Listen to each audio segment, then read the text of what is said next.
சிவகாசியில் இரண்டாவது பிரசவத்திற்காக தனியார் மருத்துவமனையில் அனுமதிக்கப்பட்ட நிறைமாத கர்ப்பிணி உயிரிழந்த சம்பவம். இழப்பீடு கேட்டு சாலை மறியலில் ஈடுபட்டவர்களை விரட்டி கைது செய்த போலீசாரால் பரபரப்பு ஏற்பட்டது. சிவகாசி மாநகராட்சிக்குட்பட்ட திருத்தங்கல் பகுதியைச் சேர்ந்த டாஸ்மாக் ஊழியர் பாக்கியராஜ், ஆனந்தவள்ளி தம்பதியினர் மகள் ரேணுகா தேவி, வயது 26. இவரது கணவர் தினேஷ் தூத்துக்குடி மாவட்டம் செய்துகநல்லூர் காவல் நிலையத்தில் தலைமை காவலராக பணிபுரிந்து வருகிறார். தினேஷ், ரேணுகா தேவி தம்பதிகள் இருவரும் தென்காசி மாவட்டம் திருவேங்கடம் அருகில் உள்ள சங்குப்பட்டி கிராமத்தில் வசித்து வரும் நிலையில் இவர்களுக்கு ரித்திஷா என்ற 3 வயது பெண் குழந்தையும் உள்ளது.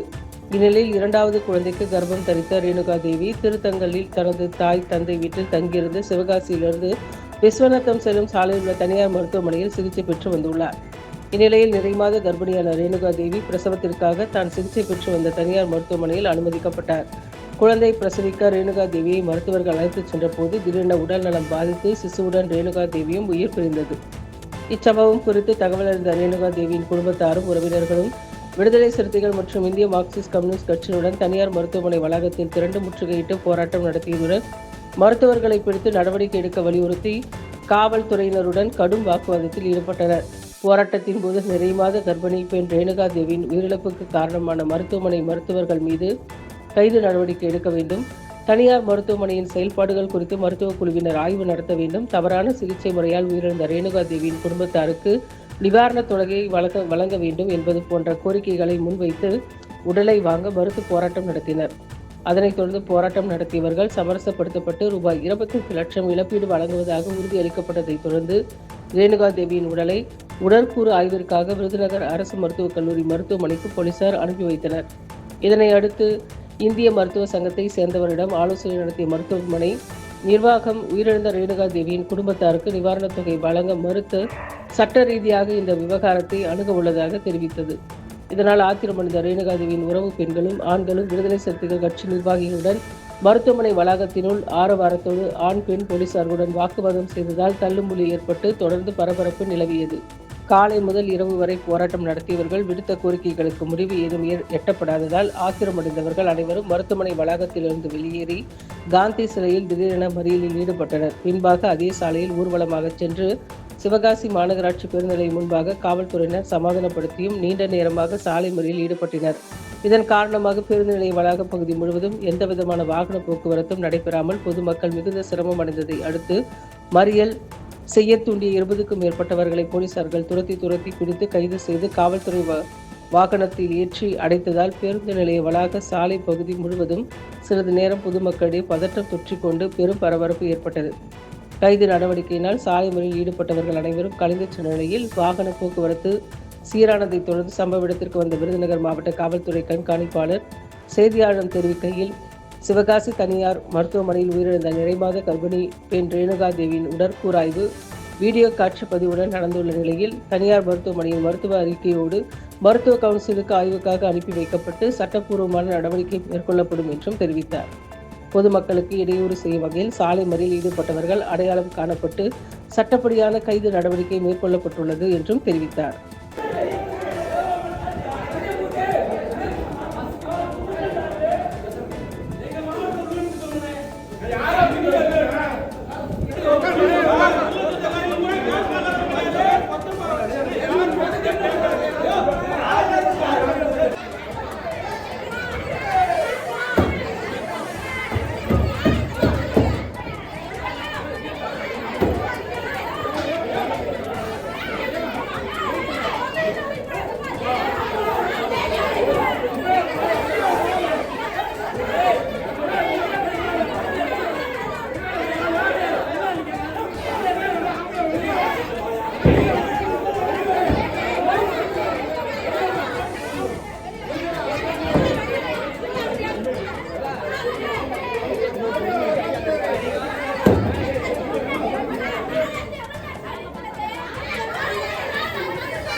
கைது செய்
தாழ்த்தப்பட்ட மக்கள் அது வரைக்கும் அவங்க ஒப்புக்கொண்டாங்க.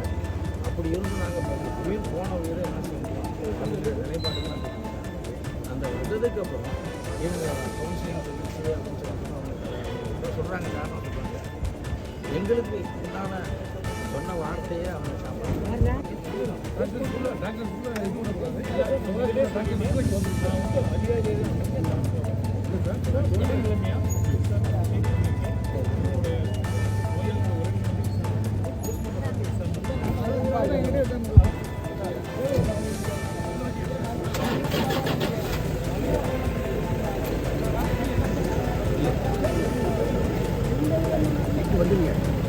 நான் பாதிக்கப்பட்ட ஒரு ஆள் தான். நான் அப்படித்தான் நிற்பேன். இல்லை தெரியும் போகட்டும். எங்களுக்கு குவாலிட்டியில் தான் வந்திருக்காங்க. ஒன்றும் பிரச்சனை கிடையாது.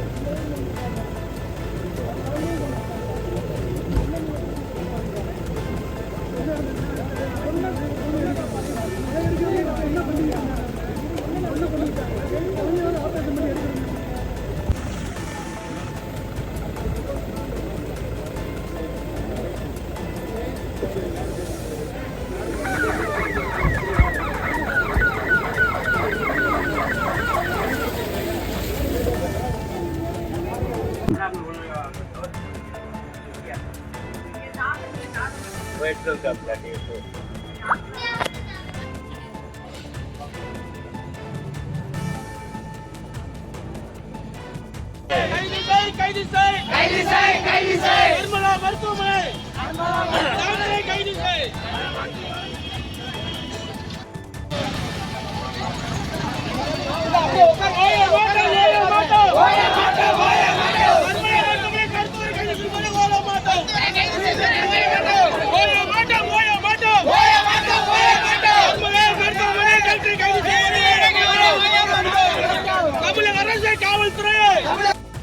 தமிழக அரசை காவல்துறையே தமிழக அரசை காவல்துறையே இன்னும் கத்தனை உயிர் வேண்டும் அவர்களுக்கு.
அதை முடிச்சுட்டு அப்படியே மீட்டிங்.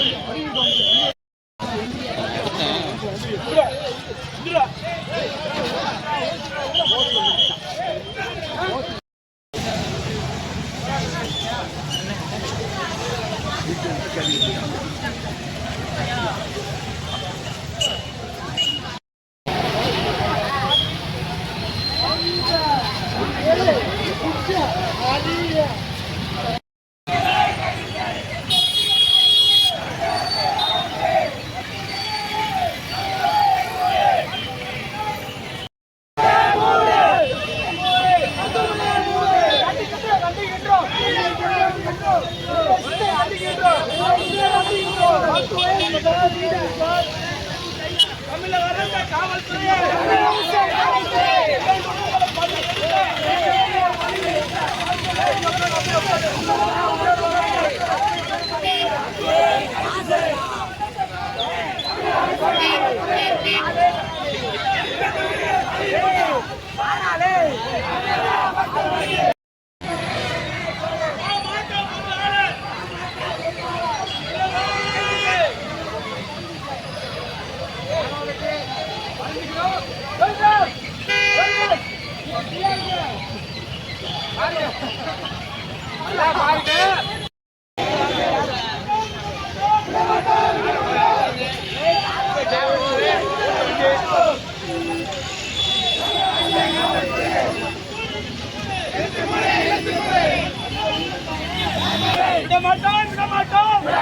விடமாட்டோம் விடுதலை விடமாட்டோம்